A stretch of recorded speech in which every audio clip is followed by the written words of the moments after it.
Hi viewers, welcome back to Trendieviera costume. இந்த வீடியோல நம்ம ஒரு neckline-க்கு டிசைன் எப்படி மேக் பண்ணலாம்னு பார்க்கலாம். சோ அதுக்கு நான் black color fabric எடுத்துர்க்கேன். நீங்க வந்து blouse-க்கு டிசைன் பண்ணனும்னா silk cotton fabric தான் mostly யூஸ் பண்ணுவோம். அதை யூஸ் பண்ணிக்கோங்க. இதுக்கு வந்து நான் jari thread first layer-க்கு யூஸ் பண்றேன். golden color jari thread normal sewing needle-ல வந்து எடுத்துக்கோங்க. needle number வந்து 10. இதை யூஸ் பண்ணி நம்ம வந்து செயின் ஸ்டிட்ச் மேக் பண்ணலாம். இது எப்படின்னா ஒரு பர்టిక్యులர் இடத்துல இருந்து நீடில வெளிய எடுத்து அதே இடத்துல நீடில் இன்சர்ட் பண்ணும்போது ஒரு லூப் கிரியேட் ஆகும். அந்த லூப்ல இருந்து திருப்பி நீடில வந்து வெளிய எடுக்கணும். சோ கிரியேட் ஆகுற லூப்பை பேஸா வச்சு நம்ம வந்து செயின் ஸ்டிட்சை மேக் பண்ணலாம். உங்களுக்கு ஆரி வர்க் தெரிஞ்சிருந்தா ஆரியில செயின் ஸ்டிட்ச் மேக் பண்ணுங்க. ஆரி வர்க் தெரியலனா இந்த மாதிரி நீங்க மெத்தட வந்து ஃபாலோ பண்ணிக்கோங்க. இந்த black color design இருக்குல்ல நீங்க எந்த neck design வேணாலும் மேக் பண்ணிக்கலாம். லைக் U ஷேப்பா இருக்கலாம் இல்லனா ரவுண்ட் neck இருக்கலாம். சோ எந்த neck design வந்து நீங்க ரெடி பண்றீங்கங்கிறது உங்களோட விஷயம். நீங்க எந்த neck வந்து draw பண்ணிருந்தாலும் neckline draw பண்ணிருந்தாலும் அந்த neckline மேல அந்த லேயர் ஒன்னு ஃபார்ம் பண்ணிருப்போம் இல்லையா? சோ அந்த necklineக்கு draw பண்ணிருப்போம். அந்த draw பண்ண இடத்துல இந்த chain stitch நீங்க வந்து first layer-ஆ மேக் பண்ணிக்கோங்க. சோ இந்த மாதிரி நம்ம வந்து draw பண்ண எல்லா இடத்துலயுமே chain stitch நீங்க வந்து மேக் பண்ணிட்டு then அதுக்கு அப்புறம் நம்ம வந்து ball chain work கண்டினியூ பண்ணலாம்.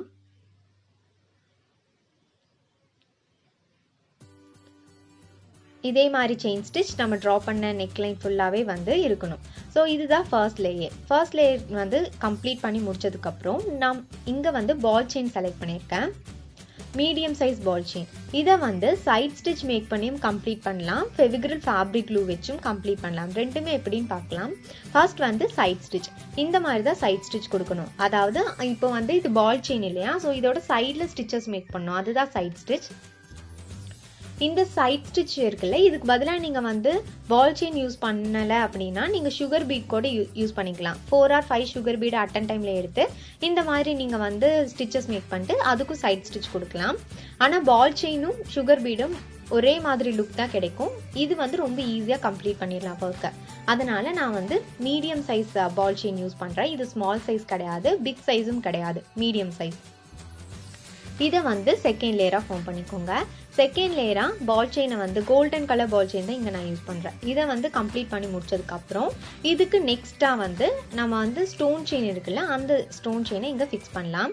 இதையும் சைடு ஸ்டிட்ச் மேக் பண்ணி இதே வர்க்க திருப்பி நம்ம ரிப்பீட்டடா எண்டுக்கு கொடுப்போம். சோ அது வந்து ஃபெவிக்ரில் ஃபேப்ரிக் glue யூஸ் பண்ணி எப்படி பண்றதுன்னு சொல்றேன். இது வந்து சைடு ஸ்டிட்ச் மேக் பண்ணி பாத்துக்கோங்க.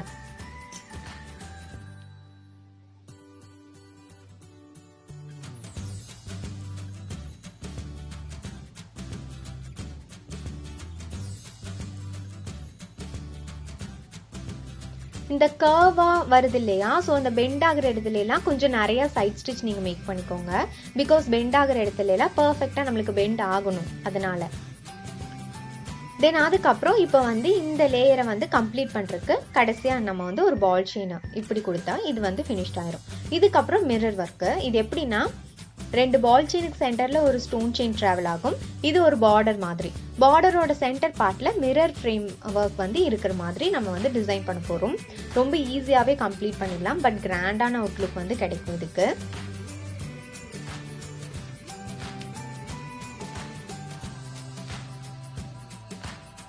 இப்போ பால் செயின் ஃபிக்ஸ் பண்ணிட்டீங்களா? இதை வந்து நம்ம சைட் ஸ்டிச் கொடுத்ததுக்கு அப்புறம் ஃபெவிக்ரில் ஃபேப்ரிக் glue இந்த மாதிரி பர்టిక్యులர் கேப் டிஸ்டன்ஸ் விட்டு இப்படி ஃபிக்ஸ் பண்ணிக்கோங்க. தென் இந்த இடத்துல மிரரை வந்து ஃபிக்ஸ் பண்ணுங்க. மிரருக்கு வந்து சைட் ஸ்டிச் எதுவும் பண்ண முடியாது இல்லையா? அதனால அதிகமா glue வந்து அப்ளை பண்ணிக்கோங்க. நீங்க பிளாஸ்டிக் மிரர் வாங்குறீங்கன்னா பிளாஸ்டிக் மிரரை ஹோல் இருக்கும். அந்த ஹோல் மூலமா சைட் ஸ்டிச் மேக் பண்ணிக்கலாம். இருந்தாலும் பிளாஸ்டிக் மிரர்ல சின்ன மிரருக்கு ஹோல் இருக்காது. சோ இப்படியே glue தான் அப்ளை பண்ணணும். அதுக்கப்புறம் நான் வந்து கோல்டன் கலர் ஃப்ரேம் வாங்கியிருக்கேன். இது ஈஸியா மார்க்கெட்ல அவைலபிளா இருக்கும். மிரர் ஃப்ரேம் என்ன கலர்ல வேணாலும் நம்மளுக்கு கிடைக்கும். சோ அதுல நான் கோல்டன் கலர் சூஸ் பண்ணியிருக்கேன்.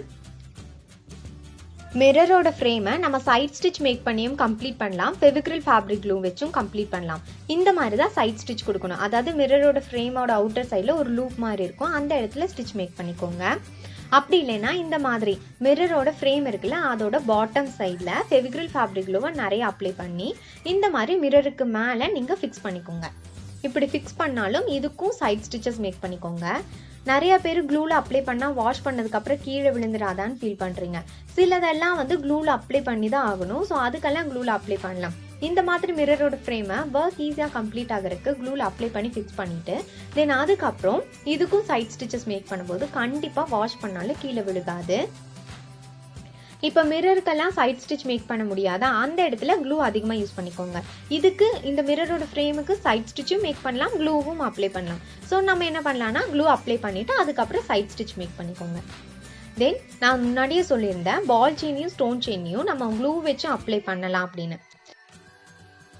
ஸோ அதை க்ளூ வச்சு எப்படி அப்ளை பண்ணுறதுங்கிறத இது. ஃபர்ஸ்ட் க்ளூவை அப்ளை பண்ணிக்கோங்க. நம்மளோட நெக்லைன் இருக்குல்ல அதுக்கு ஏற்ற மாதிரி.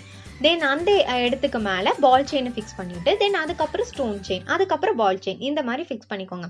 நம்ம ஃபர்ஸ்ட் லேயருக்கு ஒன்று ஃபார்ம் பண்ணோம்ல அதே தான் இங்கேயும் நம்ம கொடுக்க போகிறோம். ஆனால் அதை நம்ம சைட் ஸ்டிச் மேக் பண்ணியிருந்தோம், இந்த இடத்துல க்ளூ வச்சுருந்தோம். நீங்கள் க்ளூ போட்டுட்டு அதுக்கப்புறம் அதுக்கு மேலேயும் சைட் ஸ்டிச் கொடுக்கலாம். நீங்கள் எந்த மாதிரி கொடுத்தாலும் பர்ஃபெக்டான அவுட்லுக் ரெண்டும் சேமாக தான் இருக்கும். என்ன க்ளூ வச்சு அப்ளை பண்ணிவிட்டு நீங்கள் இந்த மாதிரி சைட் ஸ்டிச் கொடுக்கும்போது ஒர்க் ரொம்பவே சுலபமாக நம்ம கம்ப்ளீட் பண்ணி முடிச்சிடலாம். அதனால் மேக்ஸிமம் க்ளூ வச்சு அப்ளை பண்ணி முடிச்சுட்டு அதுக்கப்புறம் சைட் ஸ்டிச் ஈஸியாக டக்குன்னு போட்டு முடிச்சிருங்க. ஸோ இந்த மாதிரி நம்ம க்ளூ வச்சு அப்ளை பண்ண எல்லா இடத்துக்குமே சைட் ஸ்டிச் அந்த நெக் லைன் ஃபுல்லாக கொடுத்துருங்க. இது ஒரு பார்டர் மாதிரி. தென் இதுக்கப்புறம் இந்த மிரரோட ஃப்ரேம் கோல்டன் கலர் செலக்ட் பண்ணியிருந்தோம் இல்லையா, இதுக்கு அவுட்டர் சைட்லேயும் ஃபெவிக்ரில் ஃபேப்ரிக் க்ளூ அப்ளை பண்ணிக்கோங்க. இந்த இடத்துல பால் செயின் இருக்குல்ல, இந்த மீடியம் சைஸ் பால் செயின் தானே நம்ம இந்த டிசைனுக்கு யூஸ் பண்ணியிருக்கோம். அதே மீடியம் சைஸ் பால் செயினை வச்சு ஒரு அவுட்டர் லேயர், அதாவது இந்த மிரரோட ஃப்ரேமுக்கு அவுட்டர் சைடில் பீட்ஸ் ஒர்க் கொடுக்குற மாதிரி. ஸோ பீட்ஸ் ஒர்க்குக்கு நம்ம சுகர் பீட் செலக்ட் பண்ணலாம், பட் பால் செயின் ஒர்க் ரொம்ப ஈஸியாக கம்ப்ளீட் ஆகும். அதனால் இதை இங்கே கொடுத்துருங்க. ஒரே ஒரு ஃப்ரேமுக்கு மட்டும் எந்த அளவுக்கு பால் செயின் தேவைப்படுதுன்னு கவுண்ட் பண்ணி எடுத்துக்கோங்க. ஸோ எனக்கு ஃபர்ஸ்ட் 24 தேவைப்படுது. ஸோ 24க்கு நான் ஏற்ற மாதிரி எல்லாத்தையும் கட் பண்ணி வச்சுட்டு தென் இந்த மாதிரி ஈஸியாக இதை இப்படி ஃபிக்ஸ் பண்ணுறேன். ஃபிக்ஸ் பண்ணி முடிச்சதுக்கப்புறம் இதுக்கும் சைட் ஸ்டிச்சஸ் மேக் பண்ணிக்கோங்க. நீங்கள் சைட் ஸ்டிச் கொடுத்து பெண்ட் பண்ணி ஸ்டிச் பண்ணுறதுக்கு பதிலாக இந்த மாதிரி நீங்கள் ஃபிக்ஸ் பண்ணிவிட்டு ஈஸியாக சைட் ஸ்டிச்சஸ் கொடுக்கலாம். நீங்கள் டிசைனாக பண்ணும்போது தான் நான் சொல்கிறது எப்படி அப்படிங்கிறது உங்களுக்கு அண்டர்ஸ்டாண்ட் ஆகும். தென் இப்போ நம்ம ஃபிக்ஸ் பண்ணிட்டோமா, இப்போ ஈஸியாக நம்ம சைட் ஸ்டிச் மேக் பண்ணும்போது பர்ஃபெக்டாக அது ஃபேப்ரிக்கோட அட்டாச் ஆகும். மெயினாக க்ளூவை நம்ம ட்ரை ஆக விடணும். ட்ரை ஆகிற வரைக்கும் இது இந்த ஒயிட் கலர் அந்த மாதிரி தான் இருக்கும். ட்ரை ஆனதுக்கப்புறம் ஃபேப்ரிக்கோட கலர்லேயே இது மாறிடும். ஸோ அதிகமாக கொஞ்சம் எக்ஸஸ் ஆனால் கூட ஒரு ப்ராப்ளமும் இல்லை, பட் ரொம்ப எக்ஸஸ் ஆகிற மாதிரி வச்சுக்காதுங்க க்ளூவை. தென் இப்போ இது ட்ரை ஆகட்டும். நம்ம இப்போ லாஸ்ட் லேயரை ஒன்று ஃபார்ம் பண்ணலாம். அது என்னென்னா ஃபர்ஸ்ட் லேயருக்கு நம்ம செயின் ஸ்டிச்சை வச்சு ஸ்டார்ட் பண்ணிவிட்டு பீட்ஸ் ஒர்க் அப்புறம் ஸ்டோன் செயின் மிரர் ஒர்க் கொடுத்துருந்தோமா, இப்போ அதே செயின் ஸ்டிச்சால் எண் கொடுக்குறோம். ஸோ எப்போ போல தான் செயின் ஸ்டிச்சை ஆரி ஒர்க் தெரிஞ்சிருந்தா ஆரியில் பண்ணுங்கள், இல்லைன்னா நார்மல் ஸ்விங் நீடில் இப்படி மேக் பண்ணிக்கோங்க. இது முன்னாடியே சொன்ன மாதிரி தான் ஒரு செயின் ஸ்டிச்சில் ஸ்டார்ட் பண்ணி செயின் ஸ்டிச்சில் எண்ட் ஆகும். அதுக்கு சென்டர் பார்ட்டில் 2 பார்டர்ஸ் மாதிரி, அந்த பார்டரில் பால் செயின் ஸ்டோன் செயின் வச்சு டெக்கரேட் பண்ணி தென் இன்சைட் பார்டரில் நம்மளுக்கு மிரரோட ஒர்க் இருக்கும். ரொம்ப சீக்கிரமாகவே இந்த ஒர்க்கை கம்ப்ளீட் பண்ணி முடிச்சிடலாம், பட் அவுட்லுக் ரொம்பவே கிராண்டாக ஹெவியாக இருக்கும். இதே மாதிரி எல்லா இடத்துலையும் செயின் ஸ்டிச்சை கம்ப்ளீட் பண்ணும்போது அந்த டைமிங்க்கு உங்களுக்கு அந்த மிரருக்கு சுற்றி நம்ம க்ளூ அப்ளை பண்ணியிருந்தோம், அது ட்ரை ஆகிருக்கும். தென் இப்போது ஒவ்வொரு மிரரோட சென்டர் பார்ட்டில் இருக்கிற ஸ்பேசஸில் ஃபெவிக்ரில் ஃபேப்ரிக் க்ளூவை இப்படி அப்ளை பண்ணிக்கோங்க. தென் இந்த இடத்துல குந்தன் ஸ்டோன் இருக்குல்ல, அது ஒயிட் கலர் செலக்ட் பண்ணியிருக்கேன்னா பிகாஸ் அந்த ஸ்டோன் செயின் பாருங்கள் கோல்டன் கலருக்கு சென்டர் பார்ட்டில் ஒயிட் கலர் ட்ராவல் ஆகுதா, அதே மாதிரி கோல்டன் கலர் ஃப்ரேமில் சென்டரில் ஒயிட் இருந்தால் பர்ஃபெக்டாக மேட்ச் ஆகும். ஸோ அதனால் நீங்கள் இதை குந்தன் ஸ்டோனை கொடுத்துக்கோங்க. சக்கரையை வச்சுட்டு அதுக்கு மேலேயே குந்தன் ஸ்டோனை கொடுக்கலாம், இல்லைன்னா இந்த மாதிரி குந்தன் ஸ்டோனை கொடுக்கலாம். எதாக இருந்தாலும் உங்களோட விஷ் தான். ஸோ இந்த மாதிரி கம்ப்ளீட் பண்ணும்போது இந்த நெக்லைன் ரொம்பவே ஈஸியாக நம்ம கம்ப்ளீட் பண்ணிடலாம். அவுட்லுக் ரொம்பவே யூனிக்கான ஒரு டிசைனோட அவுட்லுக்காக இருக்கும். இதோட ப்ளவுஸ் அண்ட் ஸ்லீவ்க்கு கொடுக்கும்போது இது பர்ஃபெக்டாக ஒரு கிராண்டான ஒரு டிசைனோட அவுட்லுக்காக உங்களுக்கு இருக்கும். ஹோப் உங்களுக்கு இந்த வீடியோ ஹெல்ப்ஃபுல்லாக